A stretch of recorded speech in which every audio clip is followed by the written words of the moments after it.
week I stand before you only by the grace of Almighty God. That's true.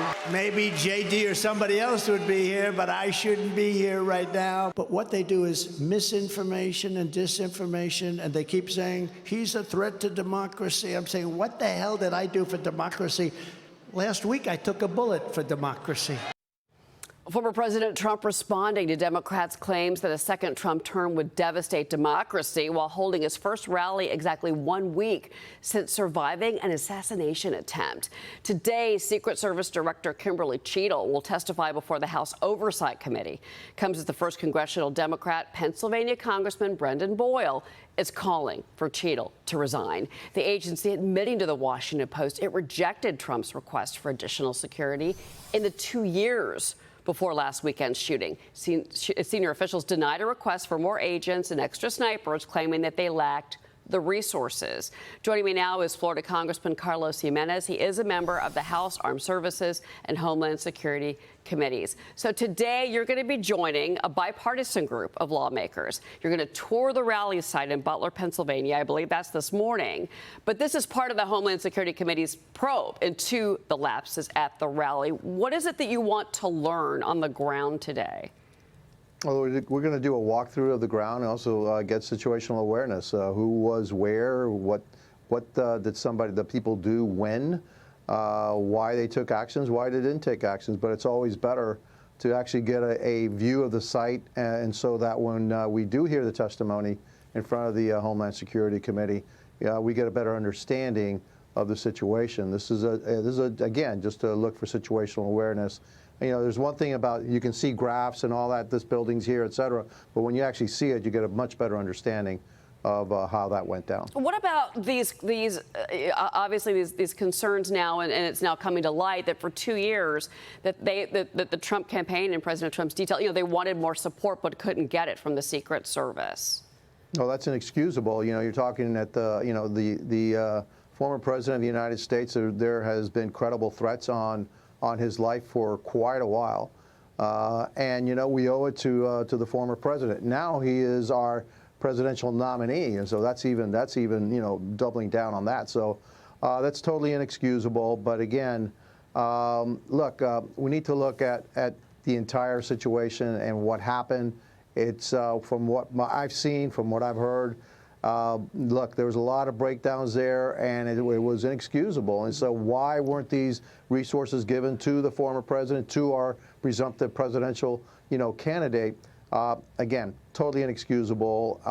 And I'd like to hear what she has to say. Do you want her to resign? I'm not going to buy it. Do you want her to resign? I think that look, I never jump to that until I get all the facts. But in this case, it's pretty damning what happened there. And if she did deny those resources, especially if her own people were saying, hey, we need more, and she said no, yeah, then we should resign. She should resign, because we owe that to President Trump. He did serve as our president. He's serving the nation, and the nation owes that to him. Okay. Well, former President Trump and J.D. Vance, his vice presidential nominee, did join Jesse Watters' Primetime. Part of that interview aired last night, and they were asked whether they trust the FBI to handle the investigation. Watch what they said. The FBI is doing an investigation on the assassination attempt. Do you trust the Bureau? I don't trust the Bureau leadership, but I certainly think there are a lot of good field agents, guys on the ground. I think somebody, whether it's higher up or somebody else involved, really did screw up. There's some things going on with our government that we have to really worry about. Did we have enough people? Why didn't we have enough people? Somebody said that a lot of people were put on Biden's detail. The problem is Biden doesn't draw anybody. He draws flies. Congressman, your thoughts? Well, I think that J.D. Vance is absolutely right. We have some issues with the higher ups in the FBI, not the people, the boots on the ground. Those are great people, great Americans serving to protect us. It's the higher ups. And so, do I trust the FBI to conduct a thorough, nonpartisan examination of this? Probably not. That's why we're going to do it ourselves. Okay, President Biden dropping out of the race yesterday. House Speaker Mike Johnson is calling for him to resign from office immediately. And the speaker wrote this: if Joe Biden is not fit to run for president, he is not fit to serve as president.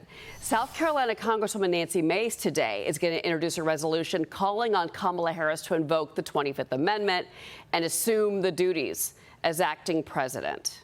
Congressman, what is your reaction to all of these moves? Well, look, the speaker of all of us knows the president the best because he actually sits down and talks to the president. And when the speaker's telling you that the president doesn't have the capacity, the ability to serve as president, that puts America at risk. This is not about politics. This is about putting America at risk. And our enemies know and have seen the cognitive decline of President Biden. And so I support the speaker. I think that President Biden should resign. He doesn't have the ability to be president of the United States if he can't run for president of the United States. And the only reason he's not running for president of the United States is because he doesn't have the ability to. So, you know, again, it's putting America at risk, and we need somebody else at the top. Look, I don't like Kamala Harris. You know, I don't. You know, she's part of the entire problem, but you know, she doesn't have. She doesn't have that cognitive decline that Joe Biden is, that we've seen. Well, what about now that we're finding out that it goes back? It's being reported in the Wall Street Journal that some of your colleagues on the Democratic side were seeing these issues with Joe Biden's state back in October of 2021. But when it was brought up or discussed in the hallway, or they would, you know, voice concerns to Nancy Pelosi, for example, they were shut down, they were threatened, and that there was this group around Joe Biden that has been in place, that has protected him, orchestrated him, propped him up. It's like a Weekend at Bernie's situation. But I think going back to October of 2021 now, that's the first time that we're really hearing the timeline of the president's decline. Do you think that should be investigated? Do you think that there are more questions that need to be asked about who has been running the show? Oh, absolutely. Look, it was even before that. I mean, he was he ran his campaign out of a basement. They didn't want to bring him out because people would see, hey, man, this is not the same Joe Biden that he was when he was vice president. This started before he was president. And yeah, they covered it up, and the media covered it up. And so, yeah, we need to have investigations about that. But you know what? It's putting America at risk. And so for the Democrats, it was more important to be in power than it was to, you know, have somebody who was capable be the president and the commander in chief. That's what they're about. They're about power. They don't care about anything else, and they will do anything to maintain that power. Right. And so now it says, hey, you got to switch candidates now in order to maintain power, and that's what they're going to do. Congressman Gimenez, it's great to speak with you. We look forward to hearing about your trip this morning. We'll be right back, everybody.